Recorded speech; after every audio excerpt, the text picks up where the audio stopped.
விஜய்க்கும் பாஜகவுக்கும் இடையே உறவு உள்ளதாக அமைச்சர் தாமு அன்பரசன் கருத்து தெரிவித்துள்ளார். சென்னை குரோம்பேட்டையில் போதையில்லா தமிழகம் என்ற தலைப்பில் விழிப்புணர்வு மாரத்தான் போட்டி நடைபெற்றது. சுமார் 5,000க்கும் மேற்பட்டோர் கலந்து கொண்ட இந்த போட்டியை அமைச்சர் தாமு அன்பரசன் கொடியசைத்து தொடங்கி வைத்தார்.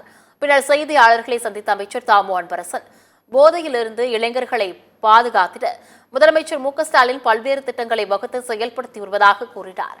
அப்போது தவேக தலைவர் விஜய்க்கு ஒய் பிரிவு பாதுகாப்பு வழங்கப்பட்டிருப்பது குறித்து செய்தியாளர்கள் எழுப்பிய கேள்விக்கு பதிலளித்த அவர், விஜய்க்கும் பாஜகவுக்கும் இடையே உறவு இருப்பது இதன் மூலம் அம்பலமாக இருப்பதாக தெரிவித்துள்ளார்.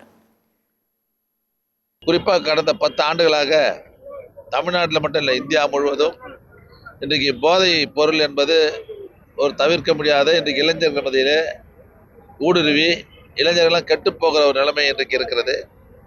இன்றைக்கு நம்முடைய தமிழ்நாடு முதலமைச்சர் அவர்கள், மாண்புமிகு தலைவர் தளபதி அவர்கள், தமிழ்நாட்டில் இந்த போதை ஒழிப்பிலிருந்து பொதுமக்களை குறிப்பாக இளைஞர்களை பாதுகாத்து வேண்டும் என்பதற்காக பல்வேறு திட்டங்களை கொண்டு வந்து அதை செயல்படுத்துகிற ஒரு ஆட்சியாக நம்முடைய ஆட்சி இருந்து கொண்டிருக்கிறது.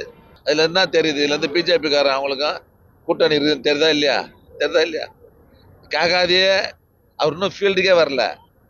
ஆனால் இருந்தாலும் மத்திய அரசு பாதுகாப்பு கொடுக்குதுன்னு அர்த்தம், அவங்களுக்கு உறவு இருக்குதுன்னு அர்த்தம்.